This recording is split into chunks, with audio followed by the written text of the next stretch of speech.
balik lagi sama gua Kasih Motovlog. So, jadi hari ini gua lagi nyoride. Jadi jalan-jalan sore sambil riding. Kalau GJS itu bahasa jadul ya. So, jadi apa kabar kalian semua? Semoga baik-baik saja. Welcome back. Selamat datang di channel gua. Jadi buat teman-teman yang belum subscribe, bisa subscribe channel gua. Dan jangan lupa di like juga, komen. Nah, di video kali ini sesuai omongan gua mau sharing soal kelebihan dan kekurangan dari helm yang gua pakai ini. Jadi gua mau bahas kekurangannya dulu.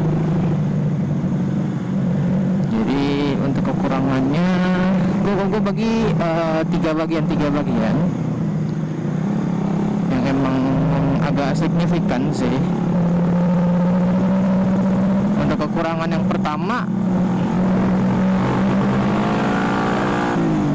ini helm punya visor yang berisik.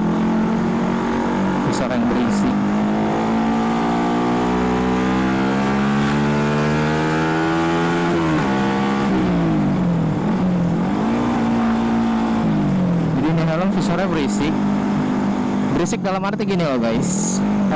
Jadi ketika teman-teman ngebuka dan menutup visor itu ada suara tek gitu.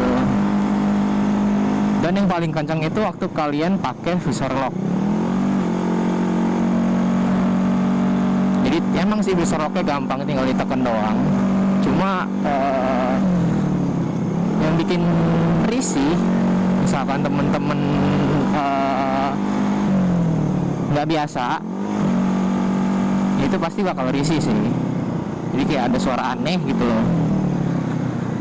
Nah, udah gitu di bagian visornya ini kalian juga mesti buka pelan-pelan. Kenapa? Karena salah satu kekurangannya itu juga, jadi kalau kalian buka terlalu kenceng atau buka kegedean, itu bisa baret di bagian jidat.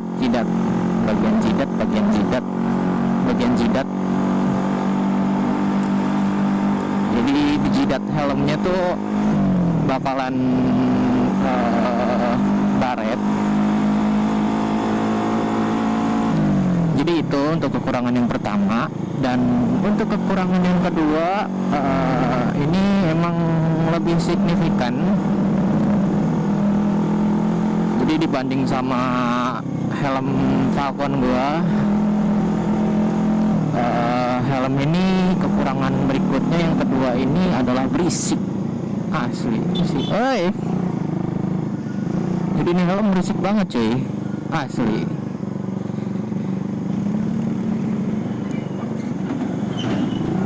Kalau misalkan temen-temen bawa ngebut di atas 70, selama ini sih gue nyoba di atas 70 berisik gitu loh. Jadi kalau buat nge-record gitu, buat action cam ya auto ada suara anginnya. Jadi sebenarnya yang bikin berisik itu yang gue tangkap ya karena dari busanya sendiri. Jadi busanya itu ada rongga-rongga ya, emang sih mungkin dari desainnya itu. Jadi busanya dibikin rongga-rongga.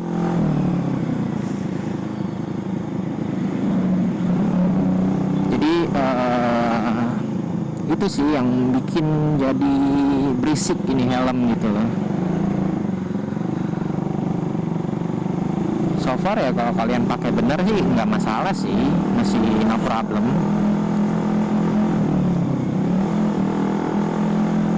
Gitu. Nah untuk kekurangan yang ketiga ini sih lebih mengarah ke teman-teman yang mungkin punya boncengan. Kalau kata ininya mah boncengers lah. Jadi buat teman-teman yang punya boncengers, juga merupakan salah satu kekurangannya. Jadi ini helm itu nggak cocok buat kalian yang punya boncengers, kecuali kalian mau nahan pegel buat nahan di helm supaya nggak kejedot-jedot. Jadi salah satu minusnya adalah suka kejedot-jedot. Ini untuk kekurangan ketiga.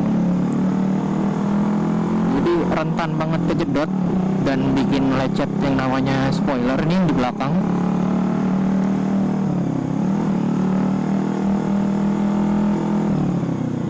Jadi bikin lecet ini spoiler.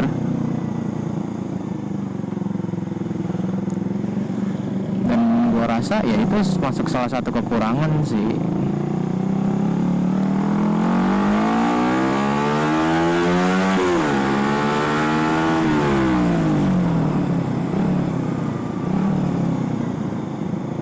Jadi masuk ke salah satu kekurangan karena itu nggak bisa buat boncengan.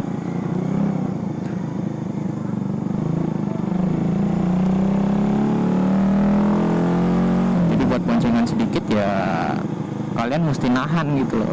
Ya kalau motor kalian kayak gini nih yang bertipe-tipe stang nunduk sih berat juga gitu loh. Kalian nahan si boncengers dan kalian harus nahan di helm, leher sih yang bakal capek. Nah jadi itu untuk 3 kekurangannya yang menurut gua sangat signifikan dan sangat berpengaruh banget.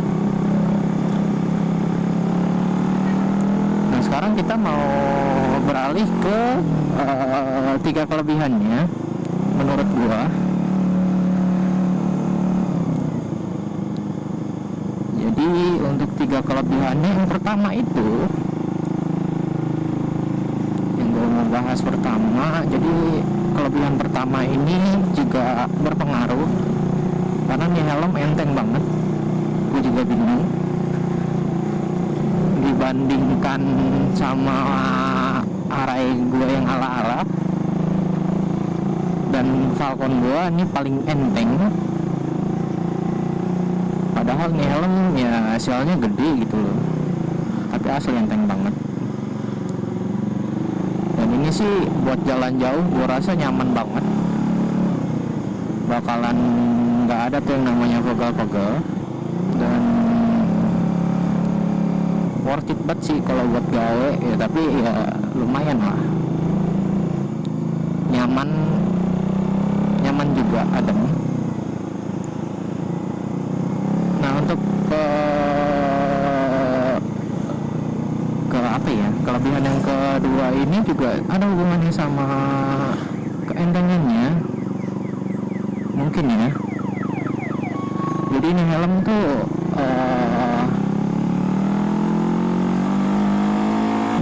sangat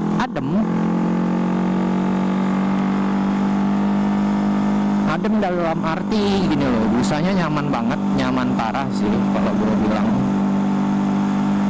Dibanding 2 helm gua yang lain, ini busanya paling nyaman, empuk banget.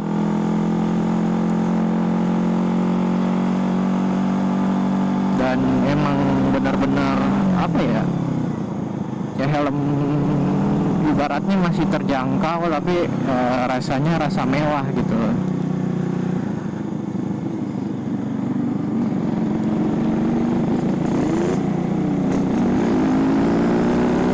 Emang benar-benar helm buat riding jauh, cocok. Mau jauh mau deket, jadi emang cocok banget.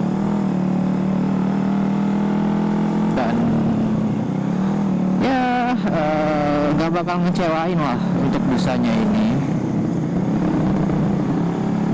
Dan untuk di itu tadi kelebihan kedua ya. Jadi untuk kelebihan ketiga,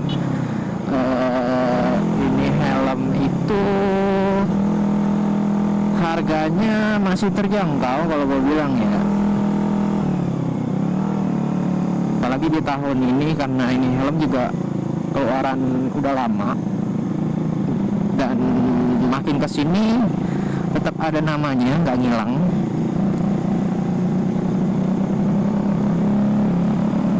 Paling ada banyak perubahan aja. Jadi untuk harga range-nya sendiri sih emang masih di atas 1 helmnya, tapi ya worth it sih. Harga di atas 1 ini kalian dapat helm senyaman ini masih worth it lah. Apalagi buat yang kerja gitu, aslinya padahal shellnya gede gitu.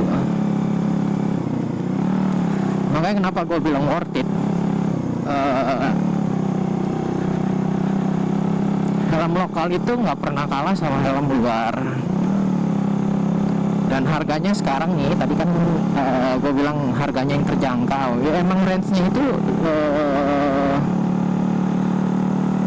sekarang udah banyak yang harganya itu sama kayak TT Course, tau nggak? Entah efek pandemi atau apa. Jadi harga nih helm sendiri dibilang turun enggak, tapi ya nggak kemahalan juga gitu loh, dan masih worth it sih.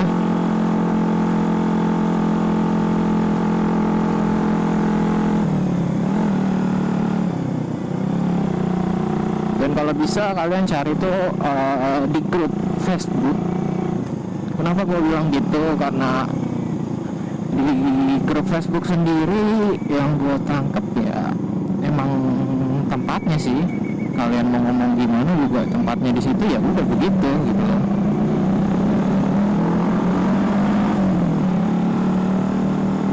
Jadi mungkin kalian bisa dapat yang lebih murah dari punya gue, atau bisa dapat yang lebih mahal. Mungkin untuk motif juga ngaruh sih.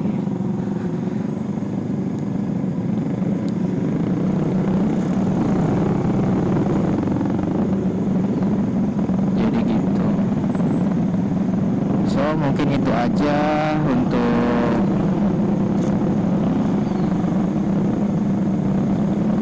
video kali ini.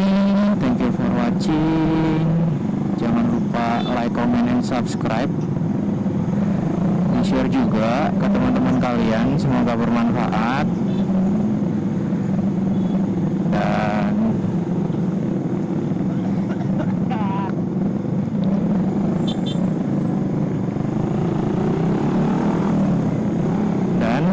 Paling penting jangan lupa di subscribe ya guys. Pastiin tombol loncengnya dinyalain. Oke?